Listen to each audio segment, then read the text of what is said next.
అంతర్జాతీయ రాజకీయాల్లోనూ ప్రపంచ చమురు వాణిజ్యంలోనూ అత్యంత కీలకమైన హార్మూజ్ జలసంధి ఎవడబ్బ సొత్తు కాదంటూ అగ్రరాజ్యాధినేత ట్రంప్ హుంకరించారు. హార్మూజ్ జలసంధి వేదికగా అమెరికా, ఇరాన్ దేశాల మధ్య ఉద్రిక్తతలు మరోసారి పీక్స్కు చేరాయి. అమెరికా అధ్యక్షుడు ట్రంప్ ఇరాన్ దేశానికి ఫైనల్ వార్నింగ్ ఇచ్చారు. హార్మూజ్ జలసంధి అంతర్జాతీయ జలాశయమని, దీనిపై ఏ ఒక్క దేశానికి పూర్తి నియంత్రణ ఉండడానికి వీల్లేదని కుండబద్దలు కొట్టారు. వైట్ హౌస్లో జరిగిన కేబినెట్ సమావేశంలో మాట్లాడిన ట్రంప్, ఇరాన్ గనుక ఈ జలసంధిని అడ్డుకోవాలని చూస్తే తీవ్ర పరిణామాలు ఎదుర్కోవాల్సి వస్తుందని హెచ్చరించారు. ఈ జలసంధిని ప్రపంచ దేశాలన్నిటికీ అందుబాటులో ఉంచేలా అమెరికా పర్యవేక్షిస్తుందని స్పష్టం చేశారు.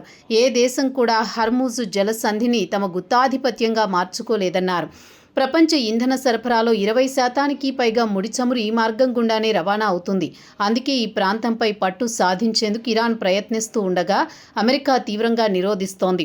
ఇరాన్ నౌకాదళం ఇప్పటికే పర్షియన్ గల్ఫ్ అడుగు భాగానికి చేరుకుందని, వారి వైమానిక దళం, వైమానిక రక్షణ వ్యవస్థలు, రక్షణ పారిశ్రామిక కేంద్రాలు అమెరికా దాడుల వల్ల భారీగా దెబ్బతిన్నాయని ట్రంప్ ఈ సందర్భంగా గుర్తు చేశారు. ఇరాన్ వద్ద క్షిపణులు ఉండొచ్చు, కానీ ప్రస్తుతం వారు కొత్తగా క్షిపణులను గానీ, డ్రోన్లను గానీ లేదా యుద్ధ నౌకలను గానీ నిర్మించలేని స్థితిలో ఉన్నారన్న ట్రంప్, ఇరాన్తో శాంతి ఒప్పందాలు లేదా ఇతర చర్చలు జరుగుతున్నాయనే వార్తల నడుమ ఇరాన్పై ఉన్న ఆంక్షలు ఎత్తివేసే ప్రసక్తే లేదని కరాఖండిగా చెప్పారు. ఇరాన్కు ఎటువంటి ఆర్థిక మినహాయింపులు, నిధుల విడుదల ఉండబోదని, వారు పద్ధతిగా ప్రవర్తించి సరైన నిర్ణయాలు తీసుకున్నప్పుడే ఆ విషయం గురించి ఆలోచిస్తామని పేర్కొన్నారు.